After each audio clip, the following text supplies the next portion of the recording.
mirar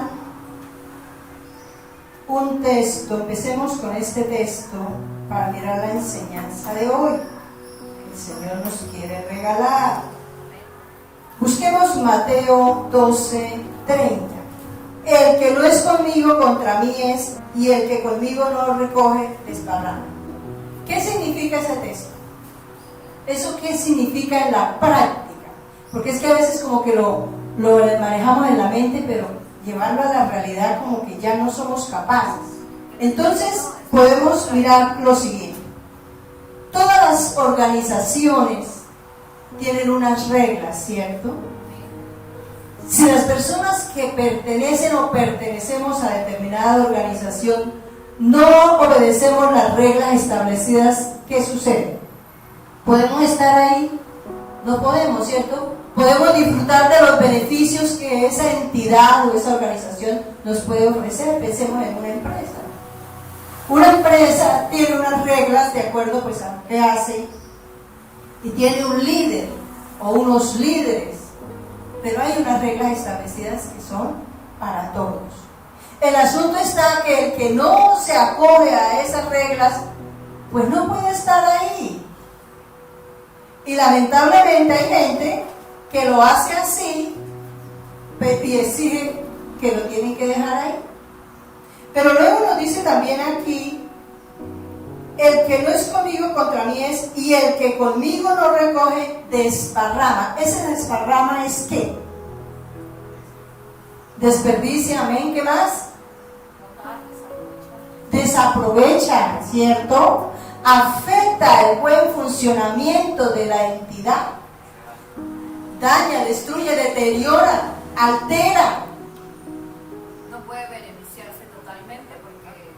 Entonces, ¿qué sucede? Nosotros hacemos eso con los planes de Dios. Porque no queremos obedecer. Ese es el problema. No nos queremos ajustar a las reglas de Dios. Y como no nos ajustamos, traemos desorden a nuestra propia vida.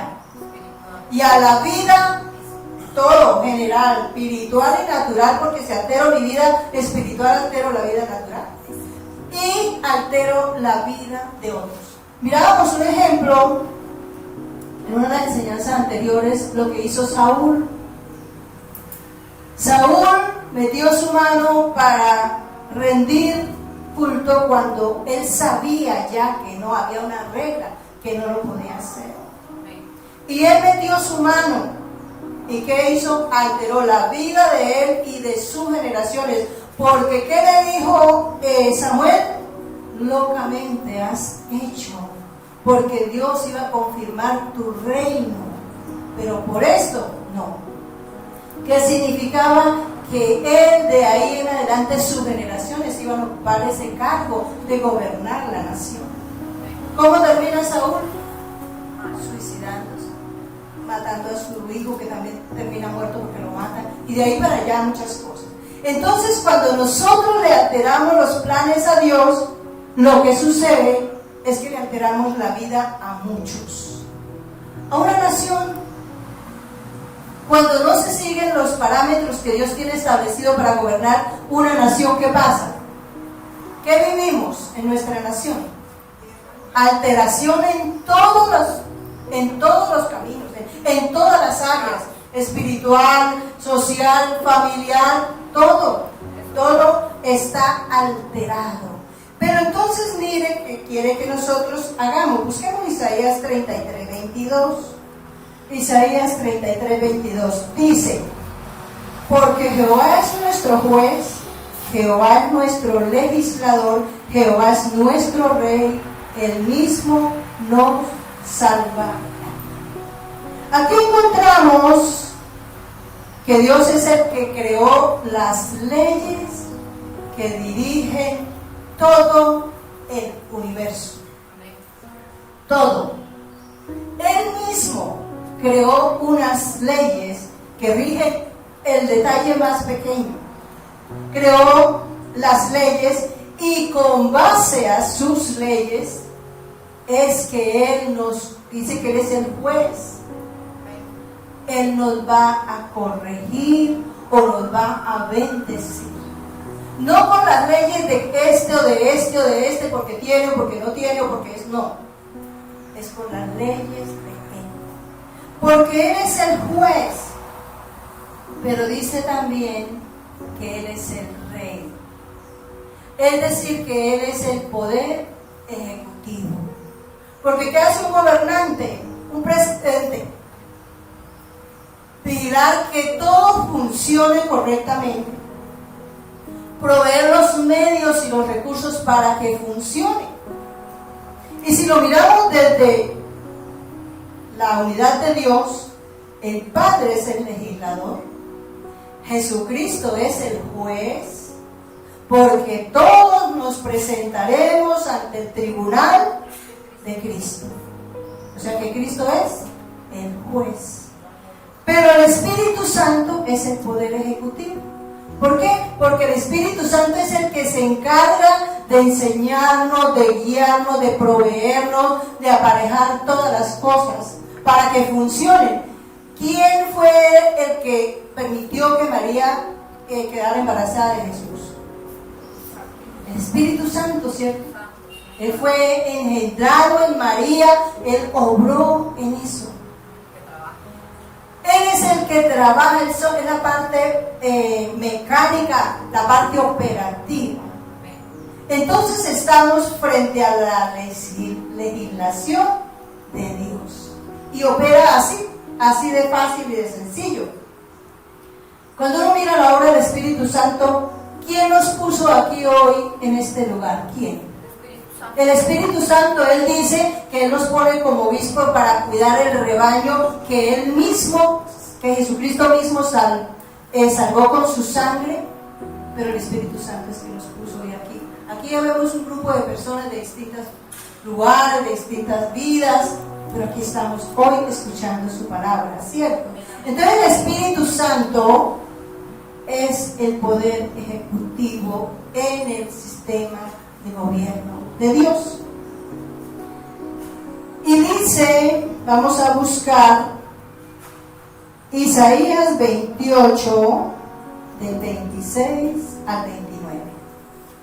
Porque su Dios le instruye y le enseña lo recto, que el eneldo no se trilla con trillo, ni sobre el comino se pasa rueda de carreta, sino que con un palo se sacude el eneldo y el comino con una vara.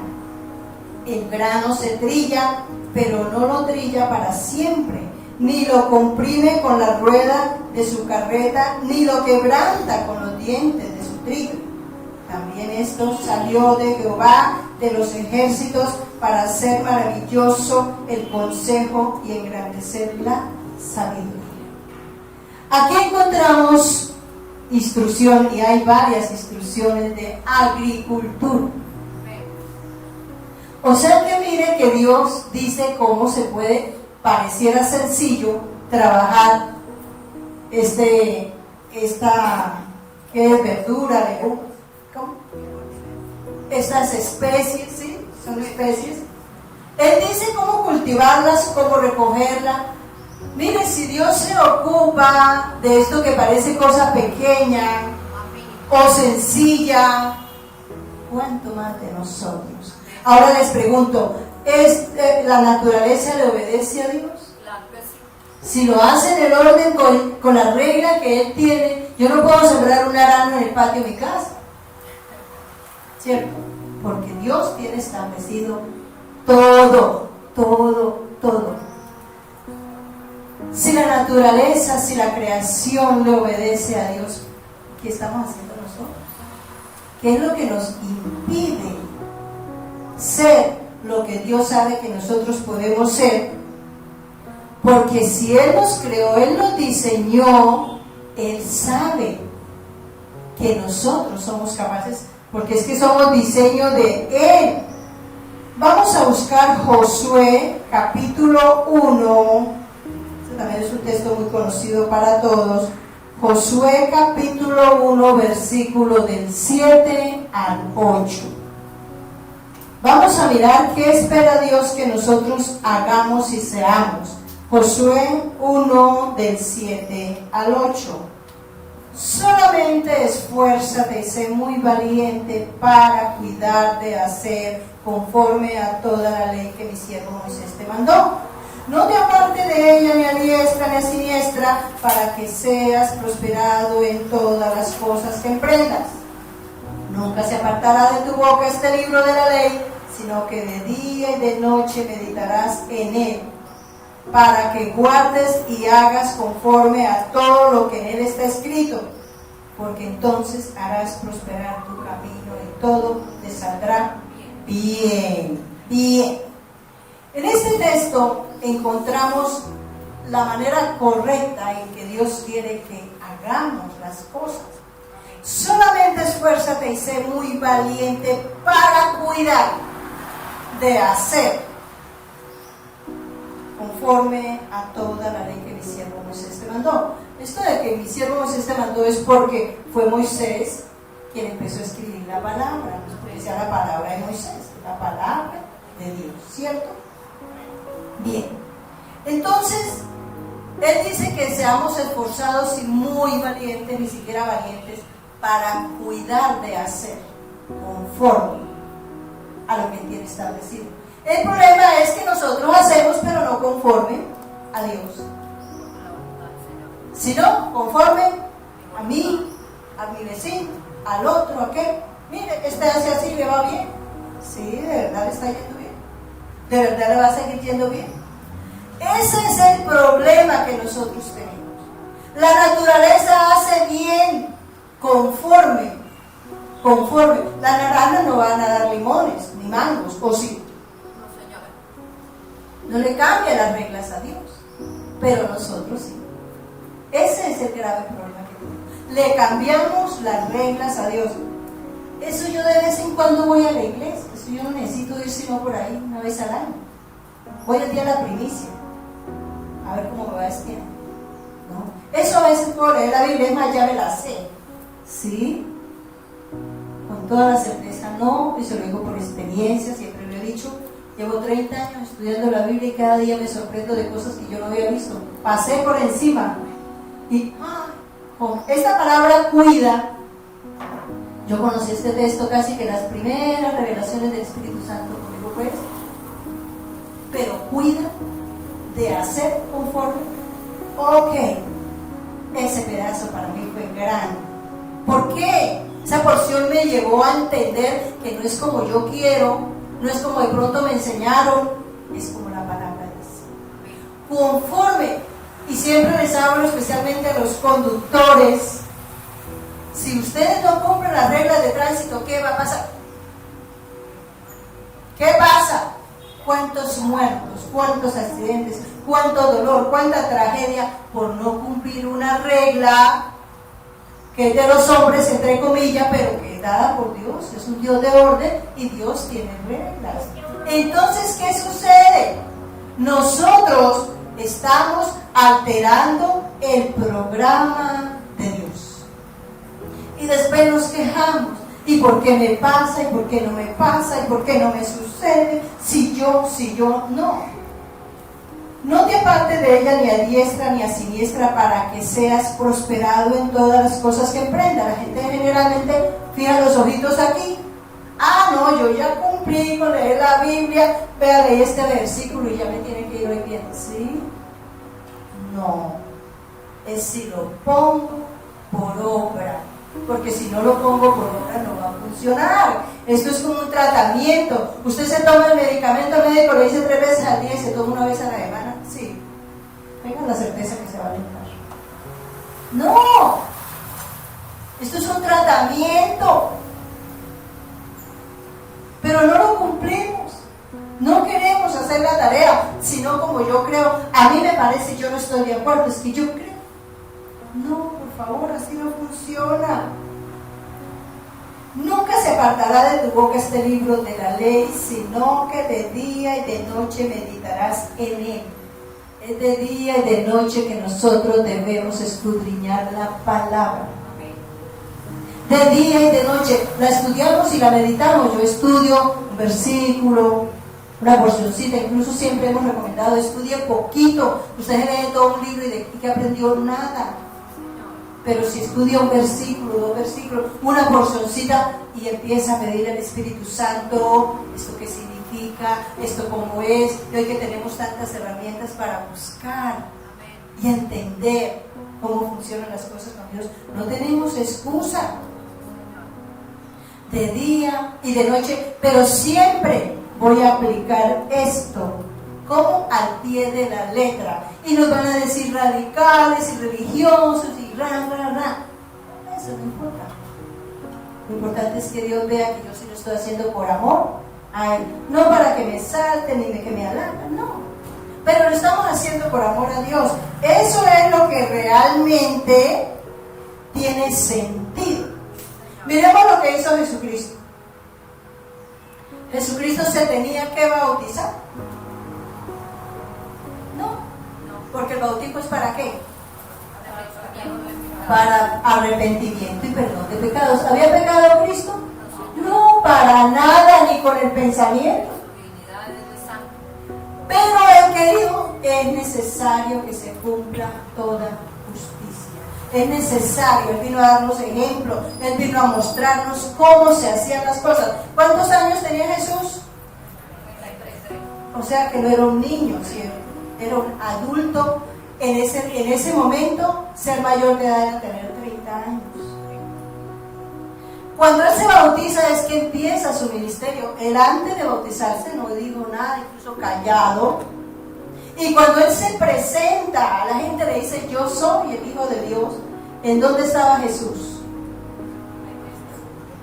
En la sinagoga. Dice la palabra que donde Él tenía por costumbre, o sea que no se fue a congregar ese día, ¿cierto?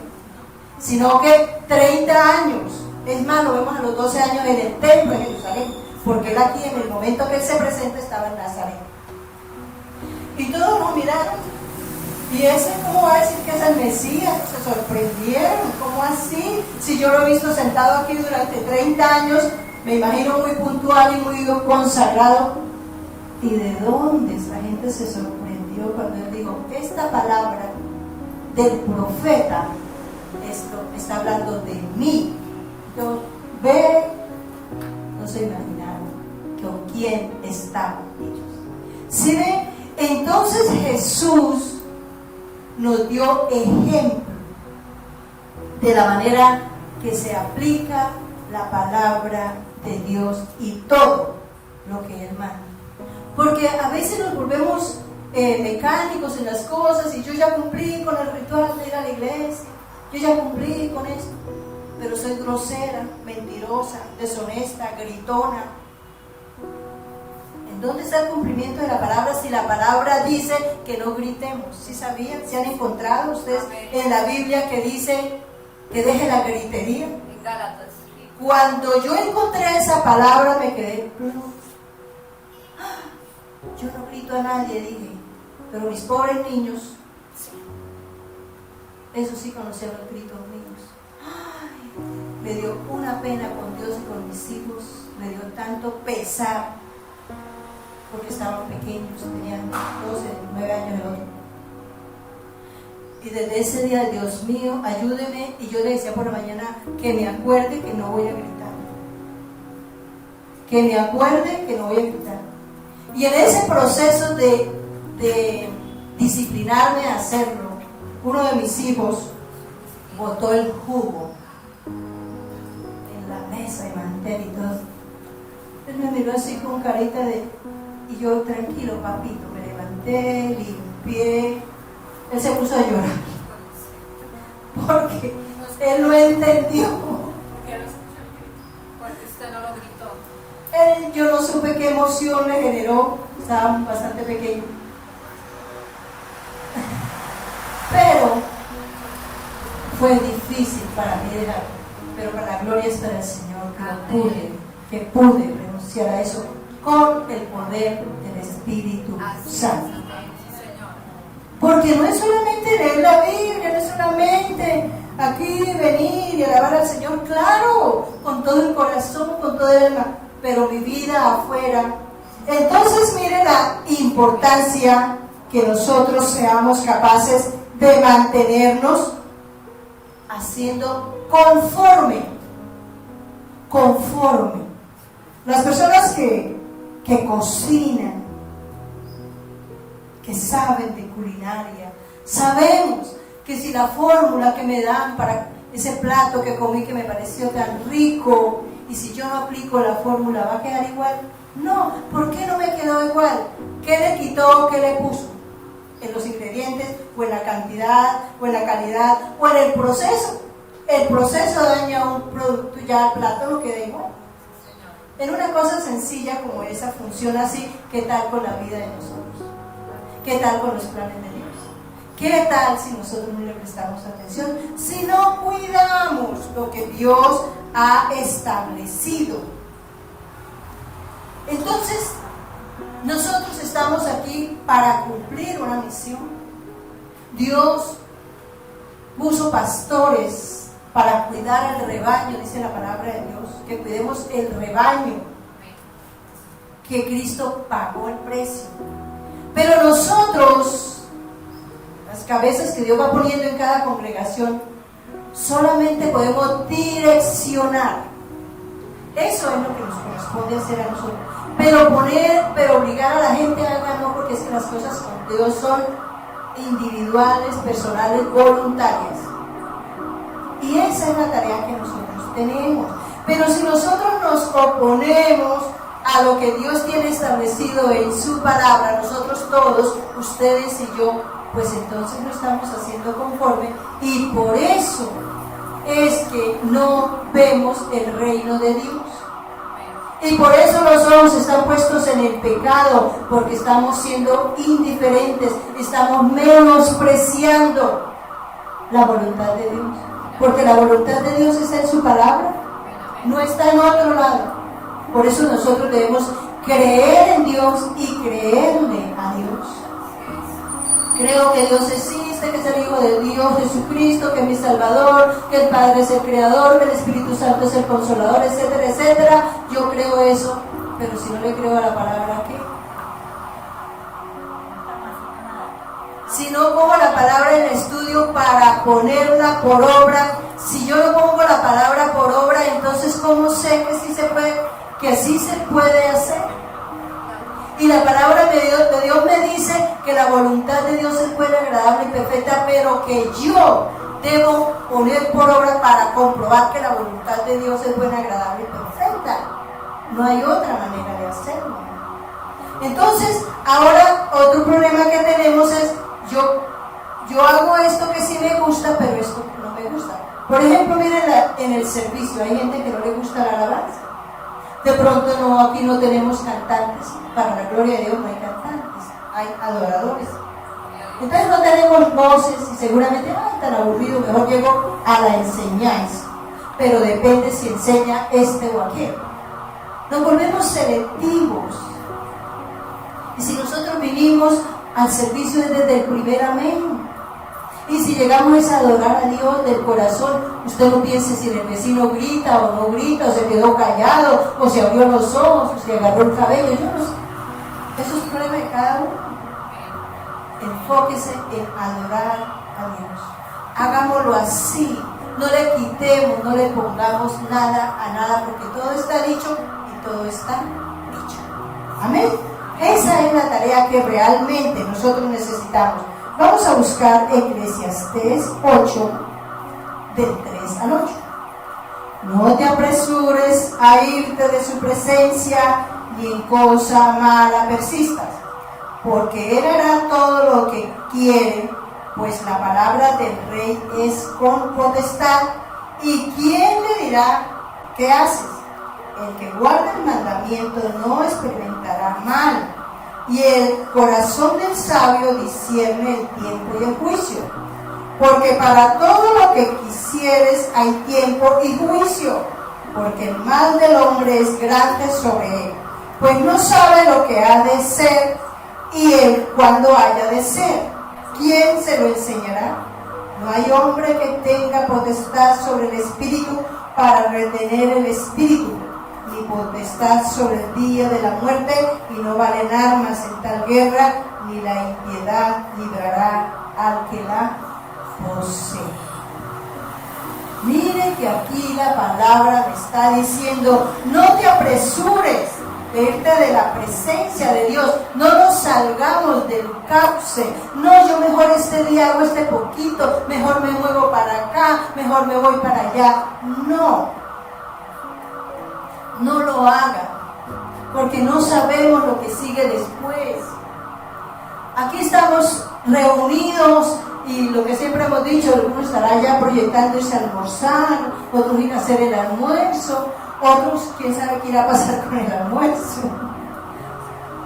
Pero no sabemos si eso que tenemos pendiente se va a llevar a cabo así.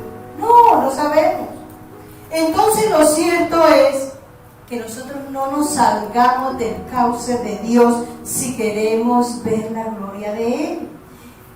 Si queremos ver a nuestra generación, a nuestros hijos, a nuestros nietos, disfrutar de las bendiciones de Dios. Pero hay que hacer la tarea completa. Es que el problema es que no quiero hacer sino una porcioncita. Y en esa porcioncita no alcanza.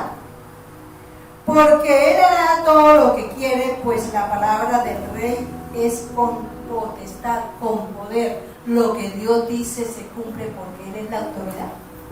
Él es el que manda. Y Él sí que verdaderamente manda, y manda con justicia. Él no manda por capricho, sino consciente y con la justicia de Él. Entonces, dice: el que guarda el mandamiento no experimentará mal, y el corazón del sabio discierne el tiempo y el juicio, porque para todo lo que quisieres hay tiempo y juicio. Para todo lo que quieras siempre se van a dar las cosas y van a haber resultados. Siempre. De tal manera que no nos pongamos a inventar cosas. Pero dice, no hay hombre que tenga potestad sobre el espíritu. ¿Ese espíritu está con minúscula o con mayúscula? O sea que es el espíritu de nosotros. ¿Para retener a quién? ¿De quién? De nosotros. O sea, nosotros no tenemos esa potestad. Tiene Dios. Es decir, ni potestad sobre el día de la muerte, y no valen armas en tal guerra, ni la impiedad librará al que la posee. No le provoquemos a Dios problemas, no le generemos problemas. El que no es conmigo es contra mí, ¿cierto? Y el que no desparrama le genera problemas al plan de Dios, le distorsiona, le afecta la propia vida y la vida de muchas personas, porque Dios, cuando pensó en cada uno de nosotros, pensó en mi generación. Cuando pensó en mí, pensó en mis 2 hijos, en mis nietos, en mis nueras, en las familias de ellos. Así opera Dios.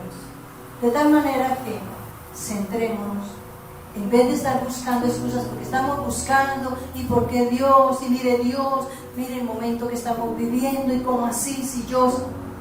No le demos quejas a Dios, no le argumentemos, no le reclamemos nada, porque nosotros tenemos es que sujetarnos, reverenciarlo. Amén. Reverencia, porque Él es alto y sublime. Amén. Gloria a Dios. Que Dios les continúe bendiciendo. Vamos a ponernos de pie y vamos a orar. Soberano Padre, en esta preciosa mañana, Señor, tú nos has hablado a través de tu palabra y nos has mostrado que nosotros todavía no hemos podido ver tu reino con la claridad que tú esperas que lo hagamos, porque no queremos hacer conforme a lo que tú has establecido en tu palabra, porque queremos hacer a la manera de nosotros, desviando, trastornando los planes que tú has establecido. Tu palabra nos dice que tus planes son de bien y no de mal, que tus pensamientos son más altos que los nuestros. Pero aún así nos atrevemos a meter nuestra mano para entorpecer, para dañar lo que tú has establecido, que es bueno en gran manera, que es perfecto, porque tú no te equivocas. Metemos la mano y pervertimos tu palabra, y después nos quejamos y le echamos culpa y te acusamos y somos de mal testimonio para las personas que nos rodean.